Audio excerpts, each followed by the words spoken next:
No, stay where you are. Do not break the stillness of this moment, for this is a time of mystery, a time when imagination is free and moves forward swiftly, silently. This is the haunting hour.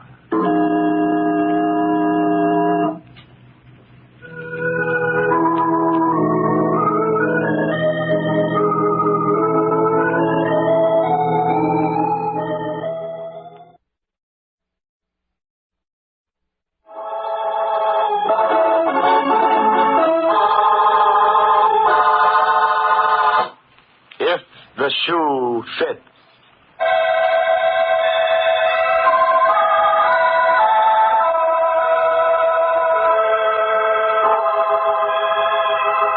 It is early Sunday morning in the home of Mr. and Mrs. Destos.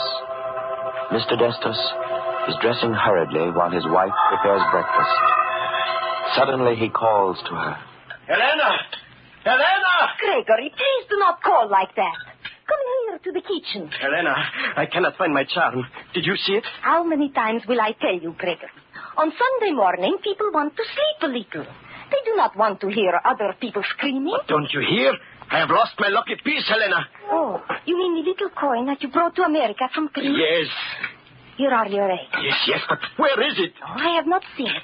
Perhaps you lost? No, I must find it. It has brought me all the good luck we have had here, and I can never replace it. It's the only one of its kind. Well, you should not have been so careless. That is the remark of a fool. Never mind with you, I'll find it myself. Gregory, it is the first time since we were married 3 years ago you speak to me like that. Oh, well, forgive me, Helena. I did not mean that. It is just that the little coin means so much to me. And I'm in such a hurry, I don't know what I am saying. Are you going to the shop again this Sunday? Yeah, I must. There is so much to be done. I am making more shoes now than ever before, and it is important that I build up our little business and put away some money in case of need. You will need it for doctor bills, Gregory, if you work like this. Day and night and Sundays as well. A man must have his rest. You know how we say, Helena. Never cross your luck. I am now getting the finest clientele in this city. They cannot wait for the shoes. The orders must be filled, and I work alone. What good is all the money if I never see you? Well, that question you will have to ask Mr. Bollitt. Mr. Bollitt? You mean... Yes, Helena. I mean the richest, most important man in the city. I told you already I was working for his assistant, Mr. McIntyre. Mr. McIntyre, I have found out, is not Mr. Bollitt's assistant, but his bodyguard. So what is the difference? He promised he would get me the business of Mr. Bollitt, and he did. You mean you have seen Mr. Bollitt? Sure, many times. Oh. In fact, I am already making shoes for his whole family. Tell me, Gregory, why does a man like Mr. Bollitt need a bodyguard like Mr. McIntyre? Oh, what do I know, Helena? You know what it is with big, important men. They must be careful. And now I must go. When will you be home, Gregory? I don't know, Helena. We will have to see. Goodbye. Goodbye, Gregory.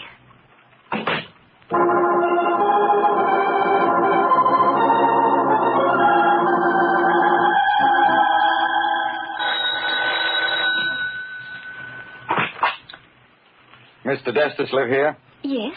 Is he home? Could I ask, please, your name? I'm Mr. Bollitt. Oh, Mr. Bollitt. Oh, come in, please. Come in, McIntyre. Right. Where's your husband, Mrs. Destos? He is not home. You're lying. I do not lie. Just a minute, McIntyre. Where is your husband, Mrs. Destos? I do not know. I tell you, she's covering up, boss. Let me go through the house. Just a minute. Mrs. Destos, do you recognize this coin? Oh, it is my husband's good luck piece. But where did you get it? Told you it belonged to him, boss. That's all I want to hear. You know what to do, McIntyre. Don't worry, I'll take care of him. What is wrong? What has my husband done? Don't worry, he won't do it again. And don't forget, McIntyre, if you don't find him before the day's over, there'll be a new man in your place tomorrow. I told you not to worry, boss. I'll be waiting to hear from you. Don't make it too long. We might as well go inside and sit down, Mrs. Destus. What are you going to do? I'm going to wait for your husband. I mean, after he gets here. Well, don't you worry about that. Whatever I do, you should be glad I did it. I do not understand. All right. You want to know what's up? I'll tell you. That husband of yours is a no-good, two-timing double-crosser. Now do you understand? No. He's running around with other women. Gregory? With other women? And that ain't all. If he wants to run around with other women, that's his own business. But when he starts fooling around with the boss's daughter, that's going too far. My husband is going with Mr. Bollitt's daughter? Mm-hmm. An 18-year-old kid. Oh, no, but it is impossible. Gregory works all the time. In the night, in the day. How could he be able to go with anybody? All depends what kind of work he's doing at night. Could be working at having a good time, you know. But he's doing what you say. Why shouldn't he tell me? He's not afraid. Maybe he's not afraid of you, but there's other people. We don't like anybody stepping in where they don't belong. See what I mean? Yes. Nothing is more important to Bollitt than his daughter Marion. There's nothing too good for her. And he didn't set her up like this for some little jerk shoemaker to cash in on everything. But Gregory is my husband. How could he That's do... just what makes it so tough. You see, whatever he's going to get, he's got it coming to him. But how did you find out all this? From that lucky coin he carries around? Oh. Only this time it ain't so lucky. You knew it was his? Mm-hmm. He showed it to me. Told me there wasn't another one like it in the country. And naturally, when Bollitt found it on his daughter's dressing table, it was a dead giveaway. Oh. I see. Now, there's no reason why you should take a beating for this, Mrs. Destus. Certainly ain't your fault. And I ain't getting any kick out of telling you. But for your own good, you might as well know what's happening. Oh, thank you. Where are you going? I do not feel very good. I'm going out in the street for some air.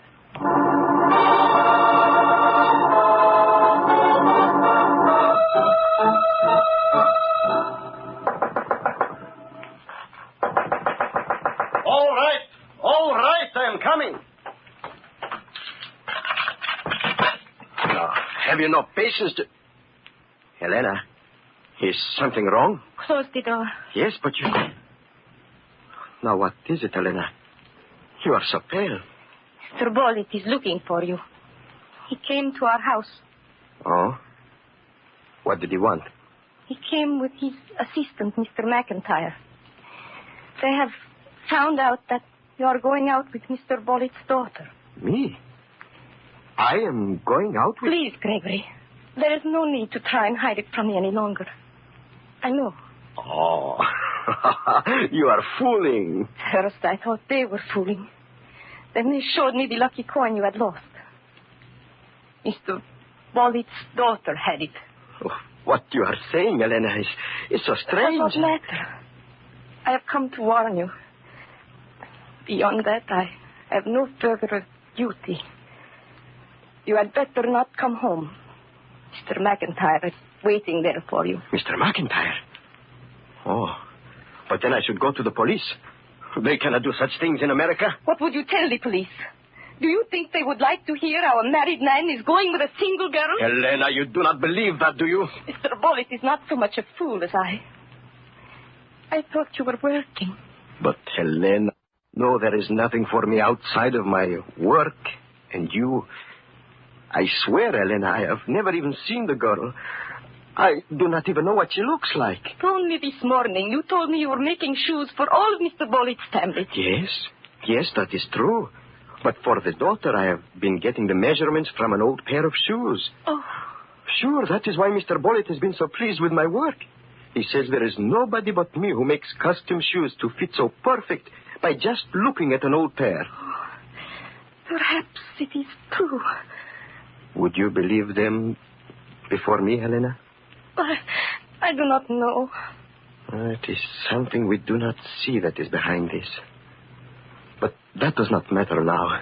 It matters only that you believe me. Oh, we have gone through so much together, Helena.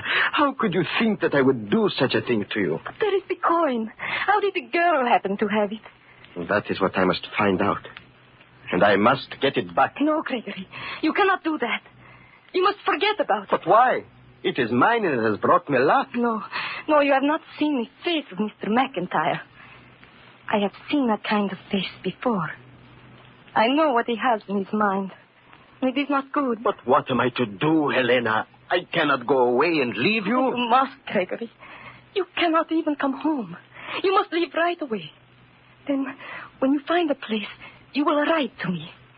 And I will follow. How do I know what they will do to you if I leave? Oh, I will be all right. Then, if you say so, I will go, Helena. Listen, here is all the money I have with me. You will go right from here to the railroad station. I did not think that here in America we would have to... Goodbye, my Helena. Oh, hurry. There is not much... Mr. McIntyre. Do not say anything. Just going out for a little walk, huh, Mrs. Destus? Led me right to him. What do you want, Mr. McIntyre? I'll tell you later. Get your hat and coat. No, you cannot take him. No? Maybe this will convince you that I can. You're going to kill him. No, Helena.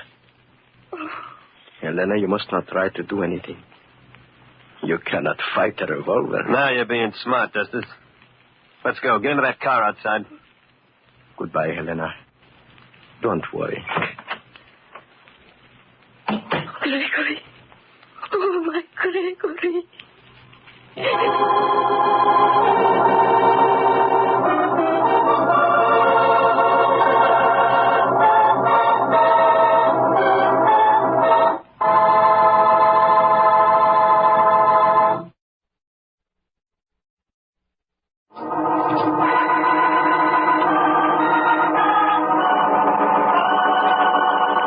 Gregory Destos, a custom shoemaker, has become strangely involved with the young daughter of the wealthy and unscrupulous Henry Bollitt.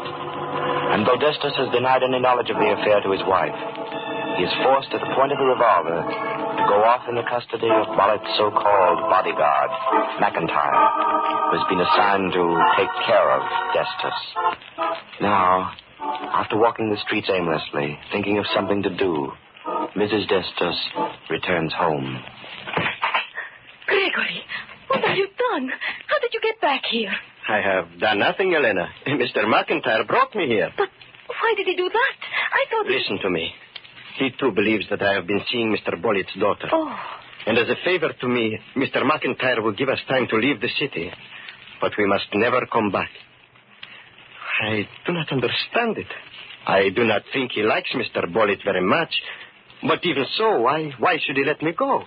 What reason did he give? He said it was because I made him the most perfect shoes he ever wore. So, that is your reward. To go away and never come back. He says that if Mr. Bollitt ever finds out that I am here, it will be the end for all of us. But if Mr. McIntyre is such a good friend, Gregory, why was he the one to tell Mr. Bollitt that you were seeing the daughter? He told Mr. Bollitt? Yes. When Mr. Bollitt found the lucky charm in his daughter's room, it was Mr. McIntyre who told him it belonged to you. Oh. And I don't understand. Gregory, it is clear that... Who is that? I will answer it. Gregory. There is no use to hide anymore, Helena. It has to be this way. Are you Mr. Destus? Yes? Well, here's part of what you deserve. Oh, why did you hit him? That's only the beginning. Get up from the floor, Destus. Quick. Fred, no, don't. Why not? It's coming to him, isn't it? But that's the wrong man. That isn't the one. Oh, gosh. Oh, here, let me help you up. Has everyone gone mad? Oh, you're Mrs. Destus, aren't you? Yes. I'm Marion Bollitt. Oh, you are Mr. Bollitt's daughter. Yes. And I'm terribly sorry for what Mr. Potter just did. You see, he's a friend of mine, and he was just trying to help me. You see, I thought you were the one who had sent Miss Bollitt that note. No? What note? The one in which you demanded $1,000. I demanded $1,000? Oh, no. You see, my father wants me to go out only with people he approves of. Now, I know he wouldn't approve of Fred, because Freddie isn't rich enough. So we haven't told Dad that we go out together. But what has that got to do with my husband? Well, the other day, I got a letter saying that if I didn't leave $1,000 at a certain place, the writer would tell my father all about me and Fred. And you thought I was the person who wrote that letter? Well, I went to the spot. It was 5 miles outside the city limits, behind the deserted Hamilton house. And I left $200 there, with a note saying that I'd leave more today. Then I drove off at a distance and sat in my car watching. And you saw the man? Yes. Although I couldn't identify him from that distance, I do know that he was much bigger than you. But when he left, I went back to see if he'd found the money. And he had, all right. And while I was looking, I found a Greek coin that he dropped. So I put it in my purse and later left it in my bedroom where Father found it.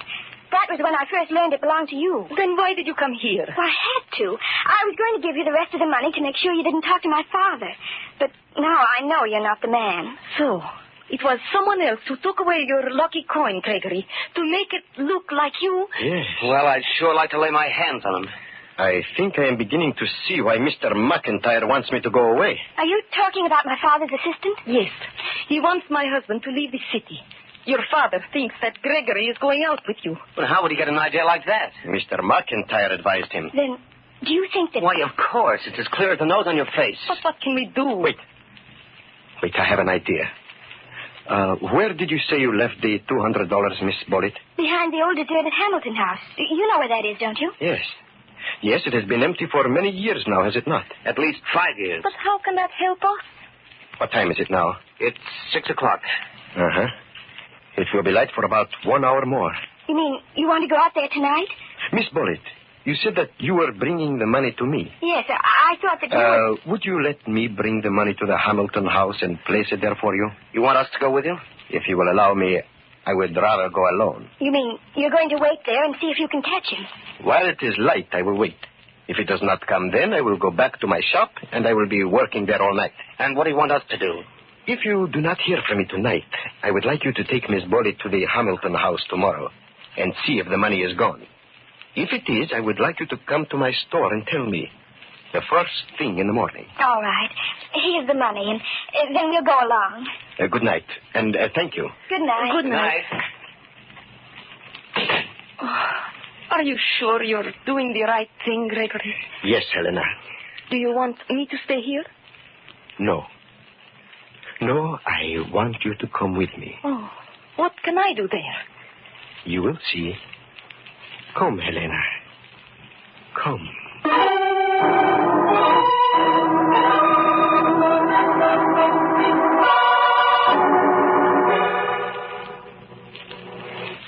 It is darkening quickly, Gregory. Yes, I must work quickly. Here. Here is the place where Miss Bollitt must have put the money last time. Now, we put this in the same place. Yes, so. And now, you stay here, Helena. Here? Are we going to wait for him to come? No. But where are you going, Gregory? There is something I must find. What is it? It must be here.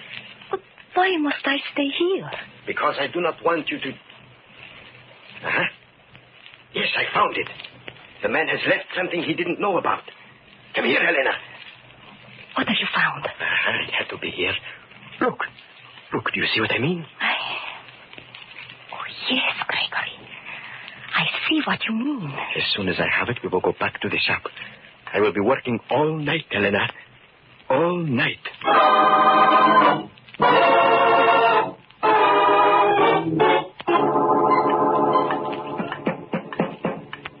It's 8:30 in the morning, Gregory. Yes. At this time every morning, the shop is already open. Huh? Oh, yes. Yes, Helena, you better unlock the door. Unlock it? But if Mr. McIntyre comes here and finds you, what then? I think now we are ready for Mr. McIntyre, Helena. I hope so. Who is that? Oh, it's Miss Bollitt and the young man. Good. Let them in.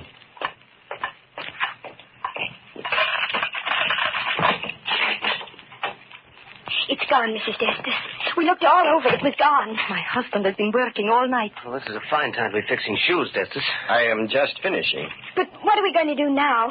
Now that we know the rest of the money is gone. I expect that in a few minutes your father will be here. How do you know that? After what has already happened, he must be following you. But you know that we don't want to be seen together. Why didn't you say this before? Because Mr. Bullitt is interested in me, not you. Well, Marion, I think it's best that we get out of here. All right, Freddie. If you think we... All right, Destus. Took me a long time to catch up with you, but I finally did. I am not running away, Mr. McIntyre. Marion, how can you come to this man's place at this hour of the morning? Why shouldn't I? Mr. Destus is trying to help me track down a criminal who's been blackmailing me. Blackmailing you? Yes, and trying to incriminate Mr. Destus at the same time by leaving his possessions where I could find them. You talking about that Greek coin? You mean he didn't give it to you? No, he didn't. I found it. Wait a minute. You mean somebody's been blackmailing you and trying to throw the blame on Destus? Yes, Mr. Bullitt. And now I think I am able to find out who the man is. How can a shoemaker suddenly become a detective? I know very little besides making shoes, Mr. McIntyre. I make them to live. But now I have made one to save my life. What are you talking about? I went to the place where your daughter left the blackmail money. There I found something that the man did not know about. 2 footprints. One hers, one somebody else. I have made shoes in many different ways. But until today, never from a footprint. You mean the shoe you've been working on all night is measured from that footprint? Measured so carefully, Miss Bullitt, that it could not be worn by anybody else. You see, the print had a special high arch, and the pressure was greatest on the left side of the heel. Because of this, the toes on the right side were longer than average. Well, suppose you're right. Who are you going to try the shoe on? I would like to start with the men here. If it is all right, I would like to see if it fits Mr. McIntyre. That's the screwiest thing I ever heard of. Take your shoe off, McIntyre. Go ahead, Destus. Thank you. Let me have the shoe, Helena. Oh, here. And the shoehorn? No, that will not be needed. Press, Mr. McIntyre.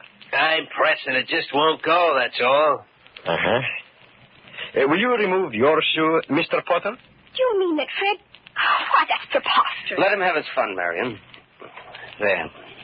Press, Mr. Potter. I am pressing, but it doesn't go. Of course, it's silly to suspect that... One moment. Mr. Potter, will you uncurl your toes? So. And now, the shoe fits.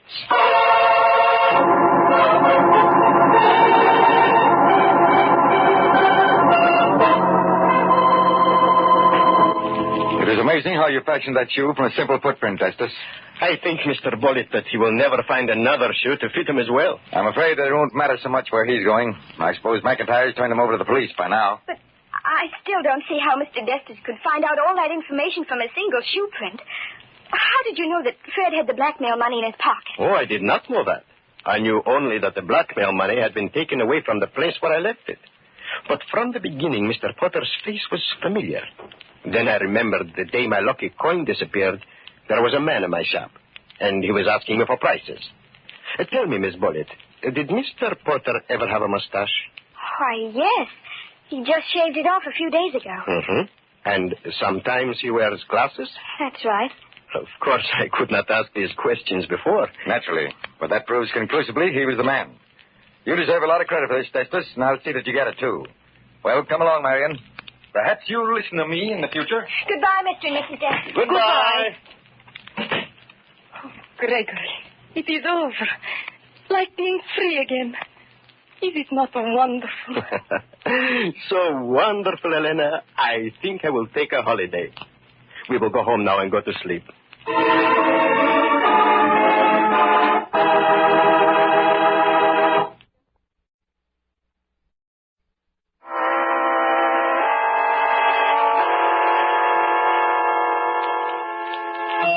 From shadows and stillness, mystery weaves a spell of strangest fascination, charging the mind with doubts and fears. For mystery is a strange companion, a living memory in the haunting hour.